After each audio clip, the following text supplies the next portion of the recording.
The first news article comes from Facebook, posted by Uncle Charles, which shares a video about a strange event where small sardines Lupoy are washing up on the shore of GML Beach Resort in Maasim, Sarangani Province. Uncle Charles suggests that this is a bad omen, signaling an upcoming disaster, though his theory is not supported by any evidence. The first post from Uncle Charles seems to come a personal or social media content creator. Rather than a professional organization, social media influencers often prioritize engagement and popularity over factual information, which can lead to exaggeration and the spread of misinformation for the sake of the views. There is no clear unbiased reporting from this source, as this is just based on mere speculation and depends on superstitions and fear. Uncle Charles is a content creator and not a scientific professional like marine biology. There is no formal indication that he has expertise regarding fisheries or environmental science.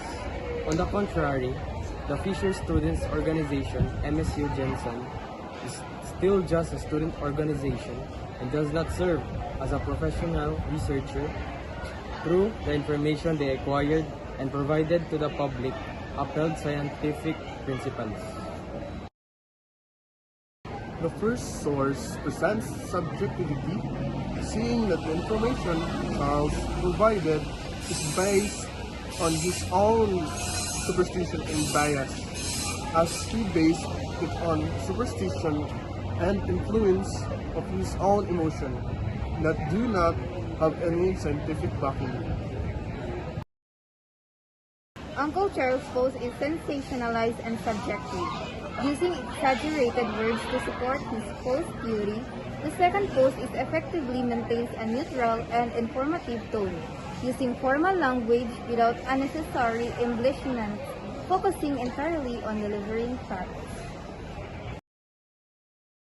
The Fisher Student Organization used citations from 3 credible and professional sources: National Oceanic and Atmospheric Administration, Flinders University News, and the National Fisheries Research and Development Institute, Philippines, to support their facts. Uncle Charles, on the other hand, purely based his claims on his opinion and emotion.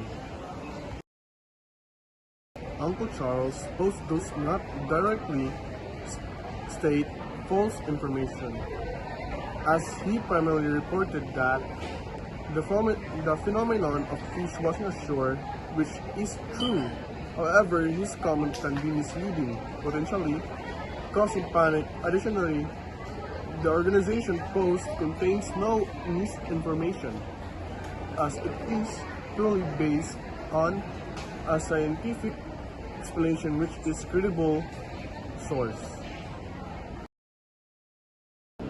The primary purpose of the first post is to gain engagement and virality by appealing to a mass audience through sensationalism and speculation.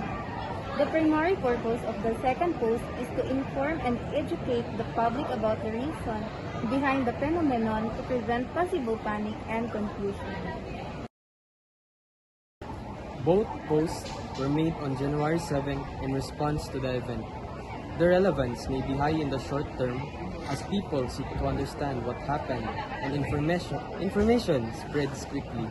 However, in the long term, as the spread of the news gradually diminishes, only posts providing a scientific explanation will remain useful for future references. Between the first and second sources, the article from the Fisheries Students Organization, MSU Gensas, is more reliable and compelling as it provides reputable sources like NOAA, which helps prevent the spread of misinformation. The tone is neutral, informative, formal, accurate, clear, and concise, without using flowery language, opinions, or emotional attachment, thereby preventing bias. It provides well-constructed, scientifically grounded information.